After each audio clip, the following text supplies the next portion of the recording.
Paul Valéry and words. I don't believe in words. They are empty baskets, wandering syllables, masks of fragile deceptions, light puffs of present improbability, adverbs of nonsense, cerulean wind that time consumes, cancels, erases. They are graceful leaves, flights of uselessness, blades that cut, punish, indelible signs that dissolve on the carpet of life. We bend them to the disenchantment of poetry, tercets and rhymes, sculptures of fragile air that devour without mercy. They have no roots. They do not know how to flourish. They are trembling shadows, changing mirrors in a world that bends and breaks them. Yet we are seduced by black lines of ants along the consecutio temporum, an illusion of order in chaos. Perhaps, in silence, words rest, seals of promises never kept, atavistic weights, broken flights of ancient unspoken dreams. Antonio Ferragamo, 2025, unpublished poem. The words of ordinary language, that is, the language we use in everyday life, are characterized by their imperfections and unreliability. Unlike the words of technical languages, such as mathematics and physics, the words of ordinary language are imprecise, approximate, and ambiguous. We are not at all surprised by the disenchanted and bitter distrust that the poet Antonio Ferragamo expresses toward them.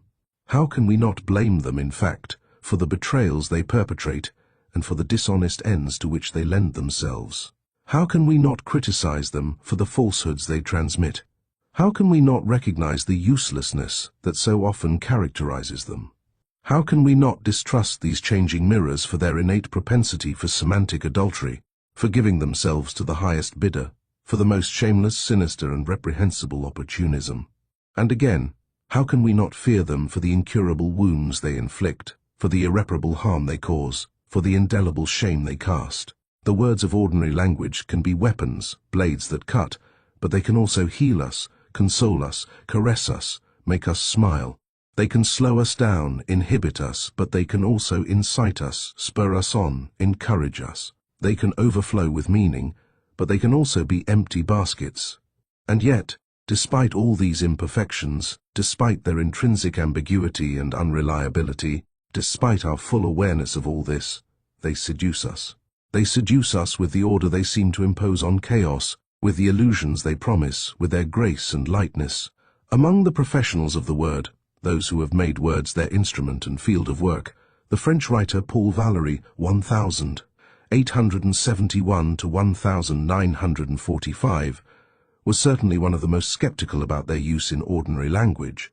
A poet, essayist and philosopher, and a member of the Académie Française, Paul Valéry investigated for more than 50 years the nature of thought, its mechanisms, its possibilities, and its limits.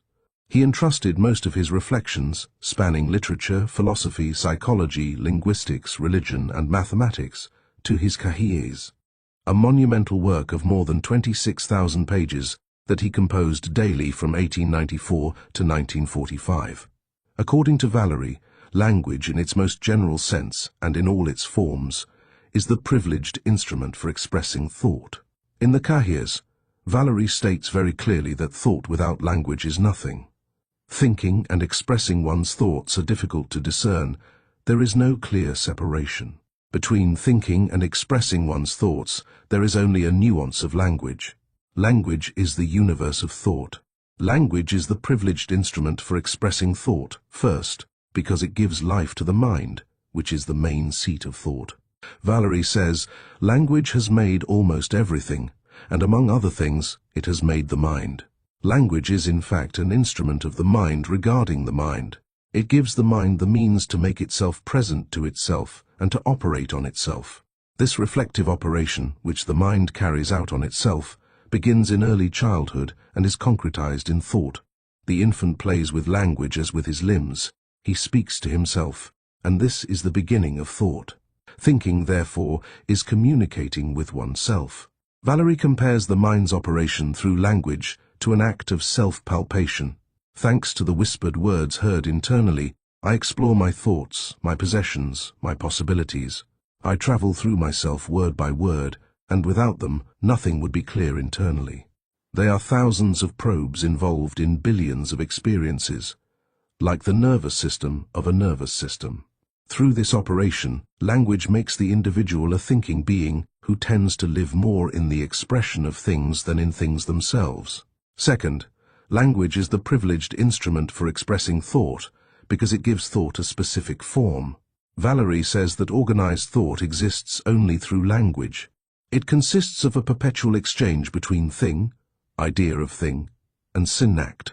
In fact, pure, inarticulate thought, without an instrument like language to give it form, would remain what it is, a useless, terrible, stupid circular dream, an infinite series with no value in itself. When language is annulled, one is frightened, humiliated, annulled, since immediately all civilization and the world are annulled, and nothing remains except the formless, that which resembles nothing. Finally, language allows us to transcend the immediate contingent sensory data, to go beyond the limits of the here and now, to return to the past or to direct ourselves toward the future.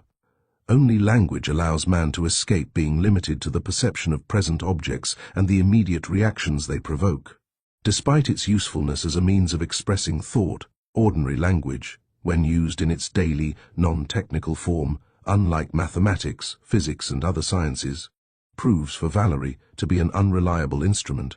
Ordinary language forces thought, and with it all of reality, into ambiguous and imprecise representative cages, true, descriptive, and interpretive, traps that can only give us back, in a distorted and falsified way, a minimal part of what they represent.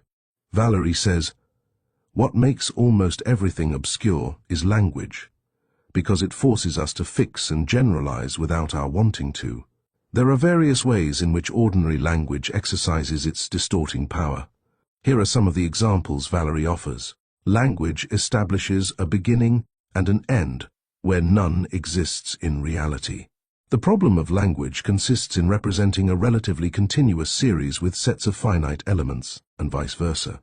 Language imposes subordinations and dependencies that do not exist in the actual nature of things. For example, the necessary link between subject and complement, usually valid in an absolute sense when the subject is animate, extends falsely to inanimate things, leading to misrepresentation. The verb to think creates its own subject, even when the subject is not truly capable of thought, e.g. the thing thinks, the matter thinks. These propositions become absurd when we question whether the subjects of to think are not merely placeholders deduced from the need to use the verb. Language diminishes or cancels our ability to perceive the field of possible transformations. It imposes itself, replaces things, and falsely equates things that are fundamentally different. There is no inherent opposition between pleasure and pain, yet language frames them as contrasts, like black and white, day and night, salt and pepper, good and evil. But who knows if the opposition of good and evil is not pure rhetoric? If one says life is death, this little word imposes symmetry, equivalence in a first moment, and then contrast, opposition, incompatibility in a second moment, derived from the substantivized form given to these ideas. Yet life and death are not opposing figures that can be composed in a monument. They are things of which one is a modification of the other, each needing the other. A whole metaphysical rhetoric has been generated by such notation, day and night, good and evil, all of which departs from observation and abuses the freedom of noun-copular attribute constructions. This simple consideration of language reveals its pitfalls and its tendency to distance the mind from things, drawing it into the play of formal combinations. There are connections we make only thanks to language. Through signs, we link objects of knowledge that would otherwise have no relationship. Language's particular mode of transmission, through additive signals, means that the thing received or produced has no rational connection to the thing that emits it. Ordinary language, therefore, allows thought to be expressed, but under the specific conditions it imposes. These conditions imprint upon thought the pre-established forms of ordinary language, with several important consequences. 1. As Valéry's examples show, ordinary language causes an irremediable alteration of thought itself. 2. Ordinary language diverts and misleads our thoughts. Valéry says, the presence of words and forms of a language already given, learned since childhood, and with which we have contracted such an immediate intimacy that we can no longer distinguish it from our organized thought, limits our mental creativity from the moment it is in embryo. It shapes thought more than it expresses it, and even orients its development in a direction different from the initial one. Language transforms my point of view. Finally, ordinary language allows us to give life and expression to the unthinkable, to what cannot even be conceived. Indeterminate words like God, universe, infinity, cause, spirit, soul. Note how irrational language has taken root in this strange property, allowing us to say what cannot even be conceived. Here, then, is the great deception of ordinary language. Everything happens, in the vast majority of cases, as if ordinary language were an exact representation of our consciousness and knowledge. We believe in problems, implications, and real relations that exist only in its pre-established forms and ways.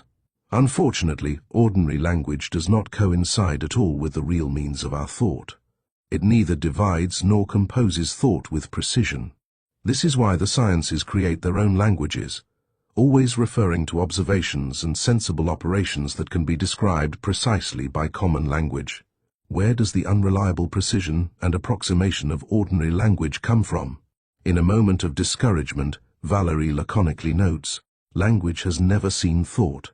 But elsewhere, he offers a historical explanation. The imprecision of ordinary language derives from its chaotic formation over centuries, a disorderly succession of individual, casual contributions, uncoordinated by any common project or purpose, shaped only by accidental and momentary individual needs.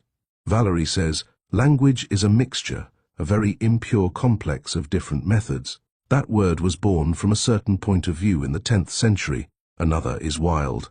The same applies to form and syntax. Words have been forged or put into circulation by unspecified individuals, in particular circumstances, altered by rhetorical accidents, often without regard for previous usage.